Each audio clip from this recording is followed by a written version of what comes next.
just days away from a verdict in R. Kelly's sex trafficking and racketeering trial.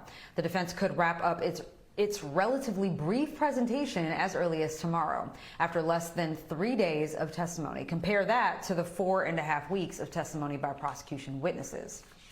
All right, here to continue the conversation about what we could expect to see as this high-profile trial concludes is criminal defense and civil rights lawyer Tony Tedford.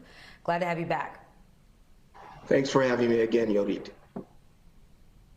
You followed R. Kelly's legal battles over the years. You've never defended him, but you have worked closely with attorneys in Chicago who have. What makes this case different and much more significant? Well, it's much more significant, first of all, because we're in federal court. And I think the racketeering charges alone up the ante. They're using an accumulation of alleged victims and other witnesses to tell their story. They being the government, who are obviously prosecuting this case, they're using those people to craft their story. And as I indicated when I was here before, this is an overwhelming case by the government in terms of the number of witnesses and what they have articulated has happened. So it is a different case in that sense. When the case was tried here in Chicago in 2008, it was far more limited.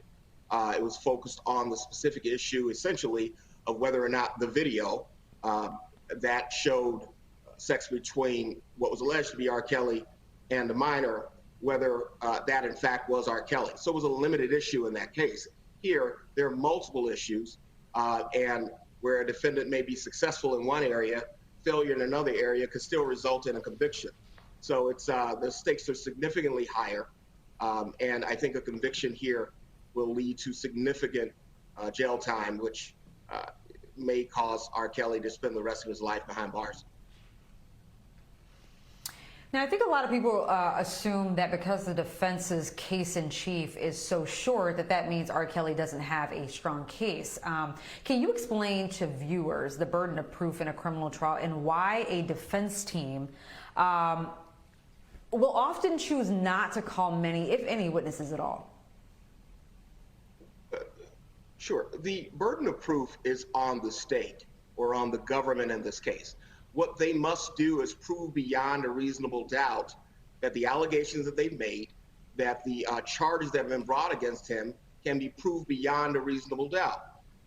So the prosecution tends to bring multiple witnesses, more witnesses than the defense would bring in most cases, because the prosecution has that burden of proof.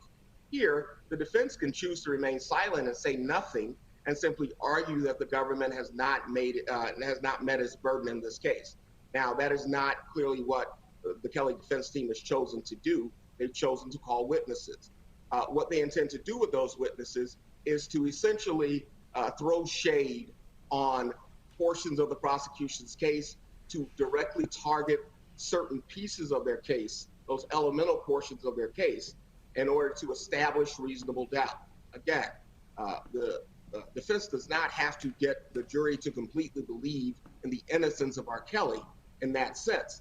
They've got to build a case which causes the jury to doubt, essentially, the prosecution's witnesses and to doubt whether or not they made the elements necessary in order to prove those charges that they brought against R. Kelly.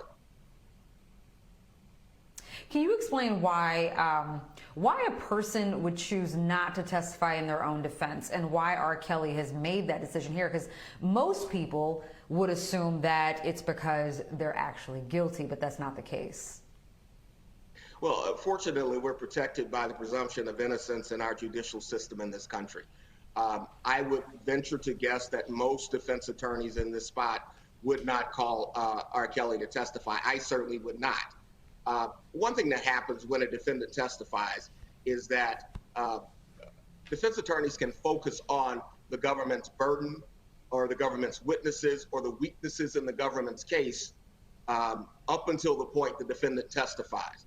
Once the defendant testifies, all the jury cares about is the defendant's credibility, how the defendant looks. Does it look like he's lying? Is he lying? Did he say anything that was contradictory? The entire case essentially hinges on what the defendant would say if he were to testify.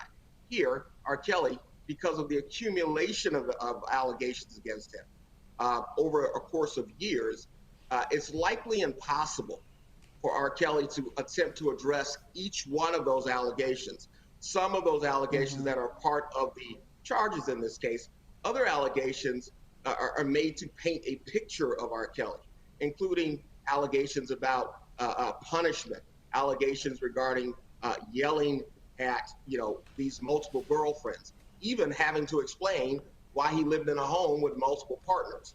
All of those things would be difficult for any defendant. It would certainly be difficult for R. Kelly in this case. It is the wise decision for the defense to simply focus on the government's case and to try to poke holes in those witnesses and those allegations that have been brought without bringing R. Kelly into it in terms of his testimony. Tony, jurors want to hear from the defendant, especially in cases like these, even though they understand that legally a defendant doesn't have to. But the defense called on a few witnesses. Yesterday, the jury heard from a police officer who had perjured himself in a previous trial. And today, they heard from other former employees who've all said the same thing, that they've never seen Kelly act inappropriately or criminally with underage girls and women. Will their testimony be enough to create doubt in the mind of at least one juror? I am not sure. And if you compare yesterday's witnesses, including the former Chicago police officer, who I'm assuming the defense brought for credibility, he was their strongest witness, and he was immediately essentially debunked because he's a felon. He has a criminal record, and he misrepresented that or tried to avoid the fact that he had pled guilty to a perjury charge some years ago. So that really dismantled that witness as a credible witness. The witnesses today were not impeached with past criminal conduct. However, they had limited scope in terms of those portions of R. Kelly's life or his dealings with the witnesses in this case for the prosecution. They had very limited time with R. Kelly, so they could not testify honestly to the breadth of all of the charges and all of the allegations that were brought here. I really believe that the defense, in order to close strong, really needs to bring a witness who is a powerful witness, their best witness. Frankly, I think they need to bring a female witness if they have one, because again, R. Kelly's alleged to have committed these crimes against female victims.